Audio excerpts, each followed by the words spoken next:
Indian football ടീമിന്റെ പരിശീലകനാകാൻ Xavi താൽപര്യമറിയിച്ചെന്ന വിഷയത്തിൽ അഖിലേന്ത്യാ ഫുട്ബോൾ ഫെഡറേഷൻ രണ്ട് തട്ടിൽ.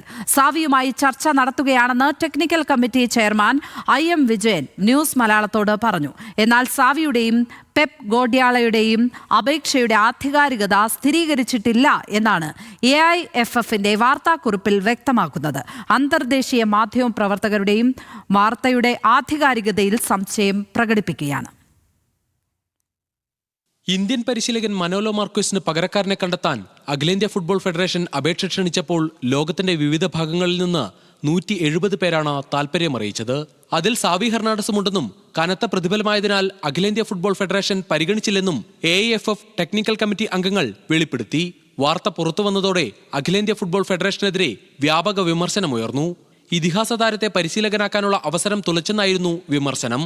എന്നാൽ സാവിയെ തഴഞ്ഞിട്ടില്ലെന്നും 170 പേരിൽ നിന്ന് തയ്യാറാക്കിയ 10 പേരുടെ ചുരുക്കപ്പട്ടികയിൽ സാവിക്കാണ് മുൻഗണനയെന്നും technical committee chairman IM Vijayan news മലയാളത്തോട് വ്യക്തമാക്കി.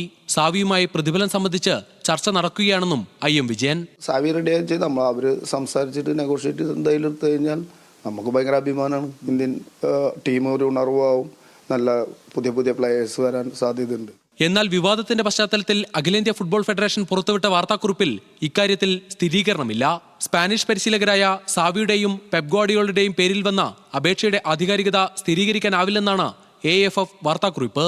10 പേരുടെ പട്ടിക പരിശോധിച്ച് 3 പേരെ ഷോർട്ട് ലിസ്റ്റ് ചെയ്തെന്നും ഫെഡറേഷൻ വ്യക്തമാക്കുന്നു. അതേസമയം സാവിയുമായി ബന്ധമുള്ള ഫുട്ബോൾ ട്രാൻസ്ഫർ രംഗത്തെ പ്രമുഖൻ ഫാബ്രിസിയോ റൊമാനോയും ഈ വാർത്തകൾ തള്ളുകയാണ്.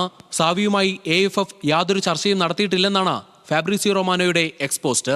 ഇന്ത്യൻ കോച്ചിനെ നിയമിക്കുന്നത് ചർച്ചയാക്കാൻ ഉണ്ടാക്കിയ വ്യാജ വാർത്തയെന്ന വിമർശനവും ചില അന്തർദേശീയ മാധ്യമപ്രവർത്തകർ ചൂണ്ടിക്കാട്ടുന്നു. സാവിയും ഔദ്യോഗികമായി യാതൊരു പ്രതികരണവും നടത്തിയിട്ടില്ല.